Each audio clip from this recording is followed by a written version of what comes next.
Local elections are taking place across several Oklahoma counties today, including the mayoral race right here in Oklahoma City.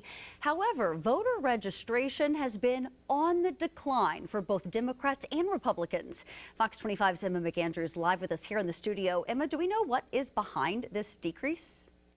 Wendy, according to one political science professor at Rose State College, it is due to many things, including the state purging inactive voters who do not verify their registration status, people feeling less inclined due to the dominance of the Republican Party, and what level of competitiveness is in each election.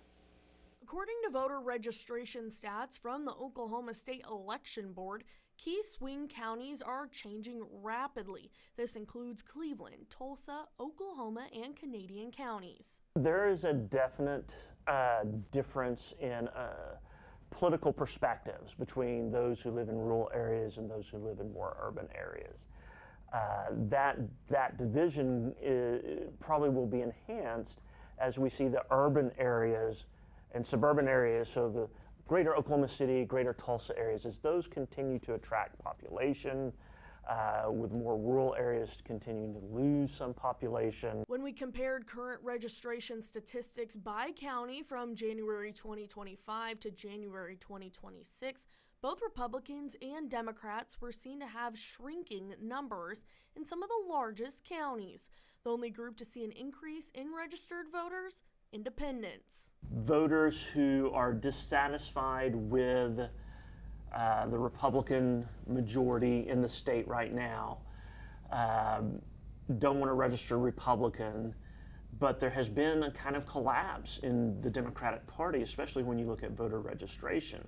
A lot of independents might not feel like it is really a viable opposition party any longer, and so the independent status gives them an ability to reflect their dissatisfaction with the situation. Davenport says total registered voter declines are not uncommon, especially when we're talking about local elections.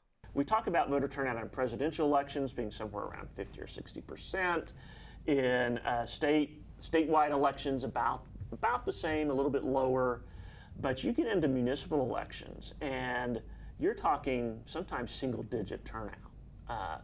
They just don't generate as much interest, even though the work that our city government officials and employees do are very, very important to our daily lives. In a statement to Fox 25, Oklahoma Democratic Party Chair Aaron Brewer says, quote, "The current Republican supermajority has lost touch with many of its own voters," also saying rising independents indicate Oklahomans' frustrations with political corruption. We reached out to Oklahoma GOP Chairwoman Charity Lynch, but have not received a response. And although independents are the fastest growing party in the state, something important Davenport noted is that they will not be able to vote in primaries in Oklahoma this year. The next primary election is in June. Live in studio, Emma McAndrews, Fox 25 News.